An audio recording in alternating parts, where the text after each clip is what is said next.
L equals R theta. एक circle में arc length find करने का ये फॉर्मूला है, पर ये ऐसा है क्यों? हम हमेशा इस फॉर्मूले को मगअप कर लेते हैं पर समझते नहीं है कि आखिर ये ऐसा होता क्यों है, L इक्वल्स आर थीटा क्यों होता है। और बहुत सारे बच्चों को तो ये भी नहीं पता होता कि यहाँ पे थीटा डिग्री में नहीं रेडियन में होता है, वो हमेशा डिग्री में निकाल रहे होते हैं। तो ये समझते हैं। तो सबसे पहले फॉर्मूला समझते हैं कि भाई फॉर्मूला क्या है। एक सर्कल है, एक सर्कल की एक आर्क है, मान लीजिए आर्क ए बी है, और वो सेंटर पे कुछ एंगल सबटेंड करती है जिसे हम थीटा कहते हैं। और इस आर्क की जो लेंथ है, अगर आर्क की लेंथ अगर आप खोलें तो इसकी एक लेंथ आएगी जो कि L है। तो यहाँ पे अगर आप, और इस सर्कल की रेडियस R है, तो यहाँ पे अगर आपको L फाइंड करना है तो L इक्वल्स फॉर्मूला होता है R इंटू थीटा। थीटा को R से मल्टीप्लाई करिए, आपको इसकी लेंथ मिल जाएगी। लेकिन ये ऐसा क्यों होता है? तो जैसा कि मैंने कहा कि बहुत सारे बच्चों को ये नहीं पता होता कि थीटा डिग्री में नहीं रेडियन में होता है, तो इसका कॉन्सेप्ट भी इधर ही छुपा हुआ है कि रेडियन, ये वाला कॉन्सेप्ट रेडियन के कॉन्सेप्ट से आता है। अब कैसे आता है आइए देखिए। एक सर्कल है, एक सर्कल में हम रेडियन को डिफाइन करते हैं। अब रेडियन को डिफाइन किया कैसे जाता है, रेडियन को डिफाइन किया कैसे जाता है? एक सर्कल जिसकी रेडियस R है और सेंटर O है, उस सर्कल में अगर उसकी आर्क लेंथ R के बराबर है तो according to the definition of the radian, ये जो एंगल यहां पे बनेगा, जो एंगल ये सबटेंड करेगा R, आर्क लेंथ R जो सेंटर पे एंगल सबटेंड करेगा, हम उसे डिफाइन करते हैं एज 1 रेडियन। उसे हम 1 रेडियन डिफाइन करते हैं। और अगर ये 1 रेडियन है और इस डेफिनेशन के अकॉर्डिंग 1 रेडियन एंगल, इस डेफिनेशन के according R arc length centre पे 1 रेडियन सबटेंड करता है। तो फिर अगर 2R लेंथ हो तो फिर वो 2 रेडियन करेगा, 3R हो तो फिर वो 3 रेडियन करेगा।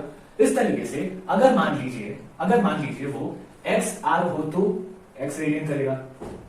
यानी कि ये जो एंगल है वो जितना जो भी आर्क लेंथ है, आर्क लेंथ में ये आर्क लेंथ है, तो आर्क लेंथ में आर का जो भी मल्टीपल है, आर्क लेंथ में आर का जो भी मल्टीपल है वो ही तो एंगल है, वो ही तो एंगल सबटेंडेड है। यानी कि x को हम एंगल, यानी कि हम x को थीटा भी लिख सकते हैं। x is the theta, x is the theta. Theta किसमें है? रेडियन में।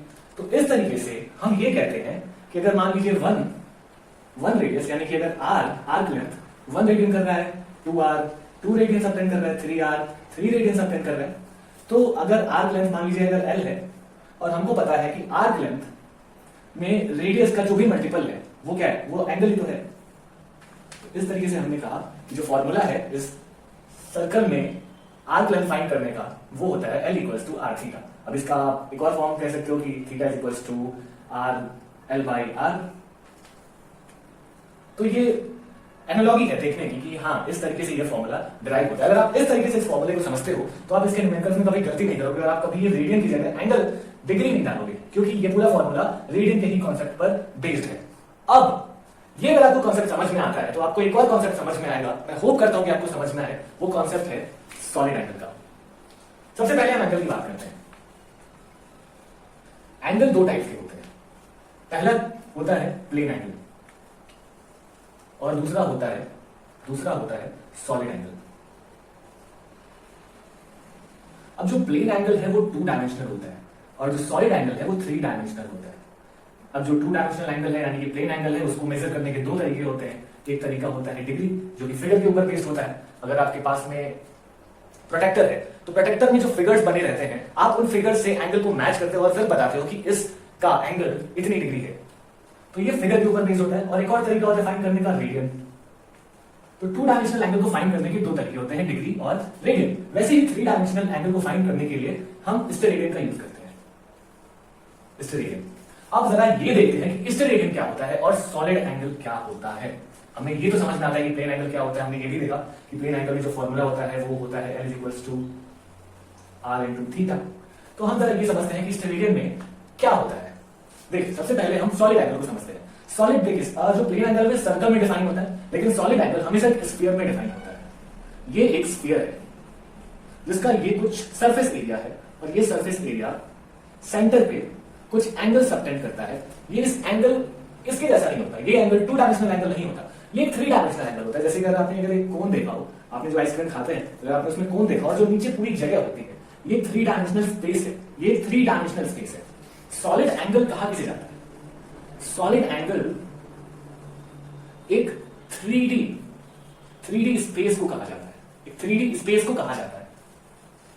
जो प्लेन एंगल है वो 2D स्पेस को कहा जाता है, ये जो है ये 2D स्पेस है, लेकिन ये 2D वॉल्यूम है, और ये जो सॉलिड एंगल है ये 3D वॉल्यूम है, ये 3D स्पेस है। और यहां पे जो एंगल सबटेंड होता है जो कि 2 डायमेंशनल 3 डायमेंशनल है, उससे हम उसकी जो यूनिट होती है उसे कहते हैं स्टेरेडियन, और उसे हम डिनोट करते हैं ओमेगा से,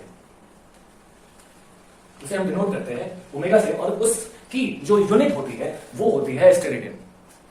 अब इस स्फीयर में, ये सर्कल में एक स्फीयर है, इस स्फीयर में ये जो एरिया है, जैसे कि सर्कल में लेंथ होता है, सर्कल में एक लेंथ कुछ एंगल सबटेंड करता है, इसमें एक एरिया कुछ एंगल सबटेंड करता है सेंटर पे, और इस एरिया को हम एस कहते हैं, इस एरिया को हमने एस कहा, और स्फीयर में भी रेडियस तो होता ही है। तो यहां पर, यहां, और ये एंगल ओमेगा हो गया जो कि सॉलिड एंगल है, तो यहां पर जो फॉर्मूला होता है, यहां पर जो फॉर्मूला होता है ओमेगा का, वो कुछ इस तरीके होता है, surface area is equal to omega into R square. अब देखिए ये वाला जो फॉर्मूला है वो बिल्कुल सिमिलर है इस फॉर्मूले से, यहां पर भी एंगल है और यहां पर भी रेडियस है, यहां पर भी एंगल है, यहां पर भी रेडियस है, लेकिन यहां पर स्क्वायर है, रेडियस का स्क्वायर। अब रेडियस का स्क्वायर क्यों है? क्योंकि ये सरफेस एरिया, ये 3 डायमेंशनल है, ये 3D फिगर और ये 2D फिगर है, तो यहां पे हम सरफेस एरिया ले रहे हैं, तो हम यहां पे आर स्क्वायर लेते हैं। अब चलिए ये देखते हैं, ये छोड़िए, ये से मैच कर रहा है। अब ये फॉर्मूला तो मैच कर ही रहा है, लेकिन इसकी जो एनालॉजी है, इसकी जो एनालॉजी है वो भी मैच करती है बिल्कुल इससे। हम जरा ये समझते हैं कि वो एनालॉजी है क्या। अब देखिए ये स्फीयर है, अब जैसे कि हमने यहाँ पे ये जो एंगल है ये स्टेरेडियन में है, तो सबसे पहले हम ये देखते हैं कि स्टेरेडियन की डेफिनेशन क्या होती है, हम स्टेरेडियन को डिफाइन कैसे करते हैं।